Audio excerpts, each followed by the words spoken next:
Tom Lee has been very adamant about his thoughts on the market, that we were near a bottom, and that going into this April 2nd trade tariff war deadline, that we were likely to see a significant reversion back to the upside in markets. And it looks like after today's action, he is being vindicated. Now, guys, in this video here, we're going to cover some of Tom Lee's projections. We're also going to be covering his most recent piece of kind of macro research here. And then also, we're going to be going over some of his favorite picks going into the rest of the year in terms of individual stock names. So guys, before we get into all of that information, if you guys do enjoy the information and analysis I provide for you guys in these videos here, make sure you go down and hit that like button. It costs you nothing to do it, but it helps me out a whole lot in spreading these videos out to as many people who actually want to learn. And if you guys never want to miss another video like this, make sure you guys hit that subscribe button and turn on notifications so you're notified every time these videos get posted live. But without further ado, guys, let's roll that first clip. Strat's managing partner and head of research, Tom Lee, a CNBC contributor. It's good to have you. What do you make of this report? I mean, part of the uncertainty of all of this has been the, iron fist, maybe olive branch. Back to the iron fist, maybe an olive branch. What do you make of it? Well, I think markets should interpret it positively, because I think when we talk to our clients, many are viewing tariffs as punitive, potentially protectionist, and driving several economies into recession. This sounds like that we could actually have a positive case scenario with these tariffs, one that's either mutually agreed upon or if it's reciprocal, but maybe a good deal for businesses. And I think it would set the stage for a much bigger recovery rally than we expect. Afterwards, right? Yes, I mean, after. The problem is the paralysis, if you will, between now and then. Like, what are we supposed to do over the next 10 days? That's the dilemma, right? Because we still have 8 trading days till April 2nd. Most investors are getting just nauseous from the volatility, so they want to throw in the towel. But we also know that markets will bottom, or have historically bottomed, before the event actually happens. The best example is the Cuban Missile Crisis, 1962. That was a 12-day crisis. The stock market bottomed 7 days into that crisis, recovered 2/3 of the losses before the resolution. So I think that's a decent template for today. What about the economy? I mean, listen to Nike, FedEx, put that on top of what we've already heard. Are you concerned about where the economy is going? It's been pretty shocking how quickly sentiment deteriorated. I can understand for consumers because the president's very divisive, but for CEOs, that's been a shock. CEO confidence has fallen, and they've kind of been sitting on their hands. So we know there's an impulse of a growth shock underway. But if this is something that doesn't last months, then it's very temporary.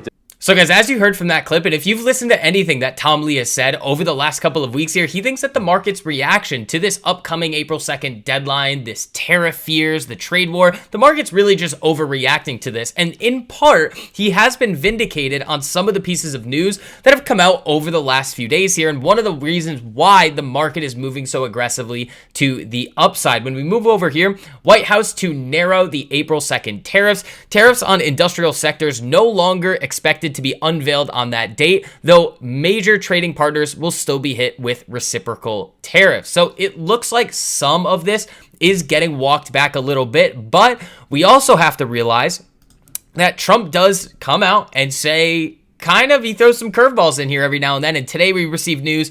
Trump says that any country buying Venezuelan oil will face a 25% tariff. And we also have that he will soon announce tariffs on autos, aluminum, and pharmaceuticals. So again, we have a little bit of this give and take going on here. But again, Tom Lee's view is going to stay the same here, that as we get into this April 2nd deadline, we've kind of sold the rumor here. A lot of what's happened in this market over the last couple of weeks, the selling off due to this increased fear in this uncertainty over what was going to happen next with this trade war. Again, though, heading into that April 2nd deadline, he does think that that could be a buy the news event. So moving on a little bit further, let's kind of talk a little bit about the overall bigger picture macro landscape here and what Tom Lee sees and what Fundstrat's research is showing after the FOMC meeting. So in a note that they put out last week, they said it's been a positive week for markets, bolstered by several key developments. While not presented in sequential order, these positive factors collectively support the view that the Fed put is alive and well, meaning that if things start to slow down in the economy, the Fed is going to step up and take action. Following the March FOMC decision, equities rallied to multi-day highs as the market interpreted the Fed stance as dovish. The S&P 500 posted a new multi-day high after the meeting. The probability of a May rate cut remained unchanged at 21%. However, market expectations for total cuts per the Fed funds futures and the Fed watch tool that we have by December rose from 2.2 cuts to about 2.6 cuts throughout the year 2025.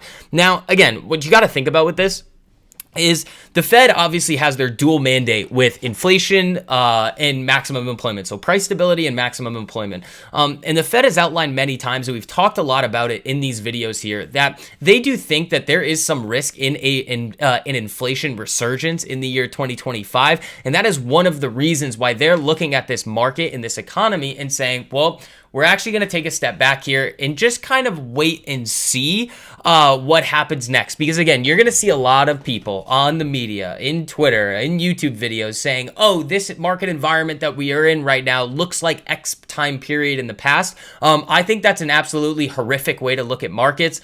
Not only do you really have a very small amount of data points in order to get almost a statistically significant result in looking at what happened in the past and projecting it in the future, but every single situation and every single year is different. So again, try not to look at those things in the past. Try to look at what's going on in the present. And again, the Fed is doing a good job on that side. But if we do not see that inflation resurgence and we do continue to see unemployment tick up a little bit and growth actually starting to slow down, they are going to have to take action. And that's where that Fed put is coming into play. So now let's get into these 5 stocks here that Tom Lee and his ETFs are very bullish on. And in order to do this, we do have to go through some of his holdings in his Granny Shots ETF that trades under symbol GRNY. Now, we all know that Tom Lee is very, very bullish on this market going into the rest of 2025. And obviously, the names that he is going to be holding in this ETF here are going to be names that he is very interested in and again, thinks can have very strong performance throughout this year. And when you think about this ETF, the methodology that they're effectively using in order to generate these picks is long-term growth potential and consistency. Like a granny shot in basketball where you're shooting from under your legs there, throwing the ball up at the hoop, and you might actually have some better performance using a little bit of an unorthodox approach. So there's a lot of names on here, but we're going to break down some of the ones for you guys that actually look the best going into the next couple of weeks and months here. Now, the first one is Tesla. Now, I did a whole video breaking down Tom Lee's thoughts on Tesla recently, and I did agree. And again, when we talked about Tesla in the Dan Ives video this weekend too, Tesla was looking like it was setting up to start this breakout of this base down here, and that is exactly what we've seen. With all of this negative sentiment surrounding Tesla right now, with the kind of part of the social kind of town square shifting negatively against Elon Musk here, whether it be his participation in Doge or just people's political dislike for what Elon Musk is doing or has the potential to do here. Tesla has sold off very significantly. Again, you've seen the vandalism. It's been in the news a lot, and not for any positive reasons here, but taking aside the fact that they could have a very, very slow Q1, Tesla down at these levels here does not seem like the worst opportunity to either add to existing long-term positions or maybe initiating a position here too. The only thing that you would have to worry about is this 200 exponential moving average here on the daily time frame. I would like to see a clear break of this, and that's currently sitting at around 295. And again, if this market continues heating up to the upside here as we get into this April 2nd deadline, you could easily Tesla make some pretty significant moves here. And guys, if you want a more in-depth breakdown on everything happening with Tesla and Tom Lee's specific views on this, make sure you go watch that prior video on the channel there. I'll try to have it pop up somewhere here too. That is going to give you guys a more full in-depth understanding of what's happening with Tesla at this current time. Now let's move on to the next one here, and that one is Netflix. When we move over and take a look at the chart of Netflix here, again, currently today, it is lagging a little bit behind the broader market gains, but overall, the structure on this chart is looking pretty solid. for some short-term positive momentum to the upside. If you can get above today's high, which is right around 977, you could easily see Netflix starting to break into this kind of $1,000 area and maybe even potentially go for those all-time highs. And in addition to this, we also have some new analyst reports on this as well today. Wall Street analysts on Monday debated whether Netflix stock is fully valued or has room to rise. Loop Capital analyst Alan Gould reiterated his hold rating on Netflix stock with a price target of 1,000. Meanwhile, JP Morgan analyst Doug Anmuth kept his overweight or buy rating on Netflix with a price target of 1,150. And from those current levels that we are trading at right now, that would entail about a 20% move to the upside potential on Netflix in the near future. Not so bad there. Now let's move on to the next one here, and that is going to be everybody's, I guess, favorite stock from 2024, unless you are in Palantir sub 15, and that is going to be Nvidia. And Nvidia is showing us some very, very strong signs today, starting to poke through that 200 exponential moving average on the daily time frame. Again, if we can get above this 122, 123 area and the market is able to hold up, going into this April 2nd trade deadline here, we could easily see Nvidia make some pretty significant moves up to 130 or even this 135 area. And again, with the new political landscape that we have here, with Nvidia saying that they're going to be spending hundreds of billions of dollars on US manufacturing, again, chipmakers' promise is a sign that Trump's America First policy is affecting investment. Again, they're playing the game and they might end up being rewarded for that in the near future from the Trump administration. But what you have to keep in mind too, with Nvidia specifically, is that CapEx from the other Mag 7 companies is going to be increasingly important over the next couple of quarters here, because again, with all of this money going into Nvidia, at some point, we are going to need to see the Googles, the Facebooks, the Tesla, everybody who has been buying Nvidia's chips hand over fist, they're going to need to show some significant returns on those investments. Now, if that doesn't happen, they could easily start to pare back that CapEx investments, and Nvidia is going to have to write down their revenues. But again, we are a couple of quarters away from, in my opinion, even really having to worry about that, especially after what we saw with a lot of the other large tech companies in the space and in the market really still piling in and sending a lot of their CapEx dollars towards Nvidia for these chips. So guys, let's move into the fourth one here, and that is going to be AMD.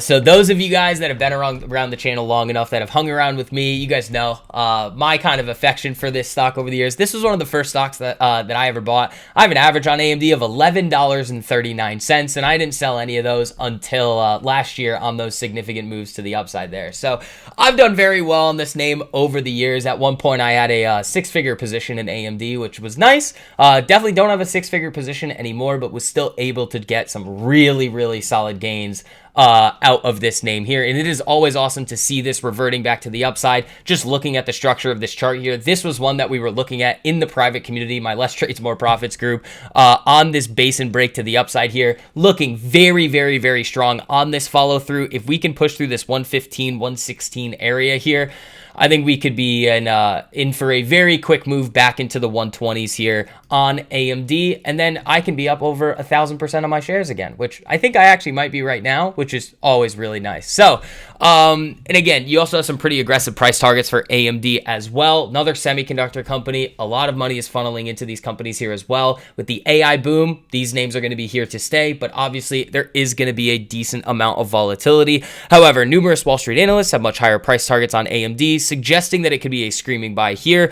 Hans Mosesman of Rosenblatt Securities has the highest price target on Wall Street for AMD at $225 a share.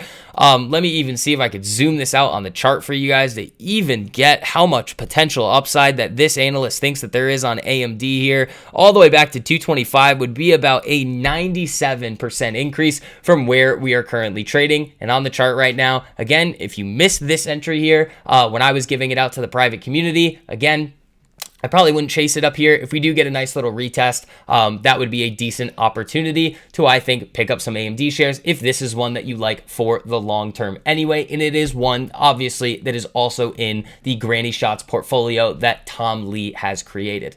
Now, guys, let's move into this last name here. This is another one in the technology space, a software name, and this is Palo Alto Network. So again, not the worst looking chart in the world right here, but also not the best, but you do have some two nice solid bounces right around this 200 exponential moving average here. Again, another one that's lagging a little bit behind the broader market gains today on this massive gap up here in the market.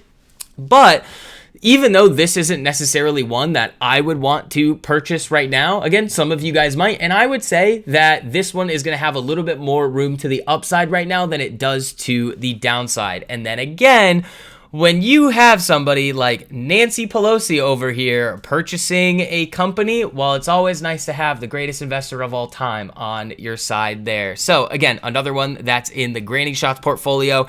Nancy Pelosi owns it, and looking at that chart right there and the overall prospects of software, artificial intelligence, and technology as a whole moving forward, again, this is probably not the worst idea to keep your eye on that name as well. So guys, that is really going to wrap up this video here. If you guys did enjoy the information and analysis I provided for you guys in this one, make sure you go down and hit that like button. It costs you nothing to do it, but it helps me out a whole lot in getting these videos out to as many people who actually want to learn. And if you guys do want to see more videos like this, make sure you guys hit that subscribe button and turn on notifications so you're notified every single time these videos get posted live. But until next time, guys, I will see you. Peace.